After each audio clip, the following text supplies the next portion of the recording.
Tuvalu ஒரு தனித்தீவு நாடு. பேரை கேட்டால் கோவா ஃபீலிங் வருதா?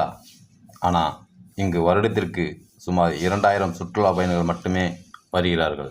இந்த நாடு சுமார் 26 சதுர கிலோமீட்டர் பரப்பளவு மட்டுமே கொண்டுள்ள நாடு. இங்கு 11,000 மக்கள் மட்டுமே வாழ்கிறார்கள். இங்கு மக்கள் நேர்மையாக வாழ்கிறார்கள். ஒரு நாளைக்கு ஒருவரை 3 முறை சந்திக்க நேரிடும் அளவிற்கு மிகவும் சிறிய நாடு. கடன் வாங்கி ஓடி ஒழிய முடியாது என்பது என்னுடைய எண்ண ஓட்டம். சிறிய நாடாக இருப்பதால் இங்கு மக்கள் அதிகம் மோட்டார் சைக்கிளை தான் அதிகம் பயன்படுத்துகிறார்கள். இந்நாட்டில் கார்களுக்கு அனுமதி குறைவு என்பதால் பணக்காரர்கள் கூட பந்தாவிற்கு கூட கார்கள் வைத்து கொள்ள விருப்பப்படுவதில்லை.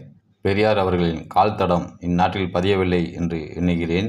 பாரதி கண்ட புதுமை பெண்களாக இந்நாட்டு பெண்கள் திகழ்கிறார்கள். திருட்டு மோசடி இல்லாத பாதுகாப்பான சமூக மக்கள் கொண்ட இந்நாட்டில் மகிழ்ச்சிக்கு பஞ்சமில்லை. இந்நாட்டில் ஒரே ஒரு மொபைல் கடை மட்டுமே உள்ளது. ஃபோன் வாங்குவதற்கும் ரீசார்ஜ் செய்வதற்கும் இங்குதான் வர வேண்டும். ஈஸியாக நேரில் சந்தித்து பேசிக்கொள்ளலாம் என்பதால் அதிகம் இதை மக்கள் பயன்படுத்துவதில்லை. இந்நாட்டில் ஒரே ஒரு காவல் நிலையம் மட்டுமே உள்ளது. விழா காலங்களில் அவர்கள் மக்களுக்கு பாதுகாப்பு அளிக்கிறார்கள். மக்களால் தேர்ந்தெடுக்கப்பட்ட ஆட்சியாளர்கள் இங்கு ஆட்சி செய்கிறார்கள். இங்கு சினிமா தியேட்டர்கள் மால்கள் எதுவும் இல்லை என்பதால் மகனை நடிகராக்கி அதிபராக்கும் கனவு இங்கு நிறைவேறாது என்பது என் தனிப்பட்ட கருத்து. இந்நாட்டில் ஒரே ஒரு விமான நிலையம் மட்டுமே உள்ளது. அதுவும் வாரத்திற்கு ஓரிரு முறை மட்டுமே செயல்படுவதால் உள்ளூர்வாசிகள் அதை கால்பந்தாட்ட மைதானமாக மாற்றி விளையாண்டு மகிழ்கிறார்கள். 1892 முதல் பிரிட்டிஷ் ஆதிக்கத்தின் கீழ் இருந்த இந்நாடு 86 ஆண்டுகளுக்கு பிறகு 1978 அக்டோபர் 1 முதல் சுதந்திரம் அடைந்தது. உலகத்தில் உள்ள எந்த நாட்டு குடிமக்களும் இந்நாட்டிற்கு விசா இன்றி அனுமதிக்கப்படுகிறார்கள்.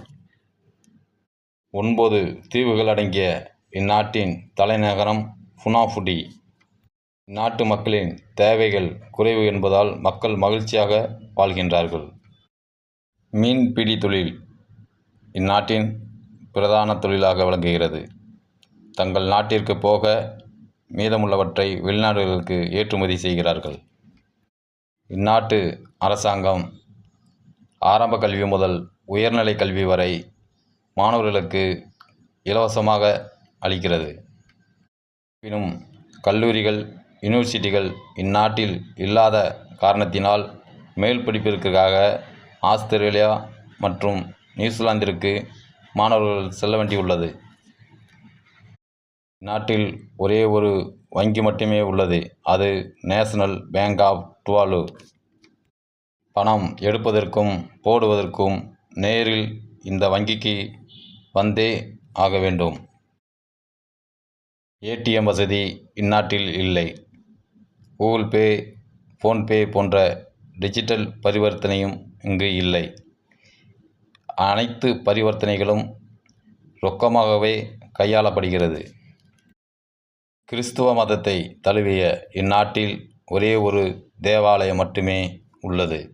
கடல் மட்டத்திலிருந்து இந்த நாடு 2 மீட்டர் உயரத்தில்தான் உள்ளது. புவி வெப்பமடைதல் காரணமாக அடுத்த 30 அல்லது 40 ஆண்டுகளில் கடலில் மூழ்கும் அபாயம் உள்ளதாக கருதப்படுகிறது. ஆகையால் மக்கள் தங்கள் அண்டை நாடான நியூசிலாந்து மற்றும் ஆஸ்திரேலியாவிற்கு புலம்பெயரும் அவலம் ஏற்பட்டுள்ளது. உலகத்தின் காலநிலை மாற்ற விவாதங்களில் அதிகமாக விவாதிக்கப்படும் நாடு இந்த துவாலு. சிறந்த கலாச்சாரம், நேர்மையான மக்கள், அமைதி மற்றும் மகிழ்ச்சி நிறைந்த நாடு. உங்கள் கனவு நாடுகளில் ஒன்றாக இந்த துவாலு தீவு நாடு இடம்பெறுமா? கமெண்ட் பண்ணுங்கள். நன்றி.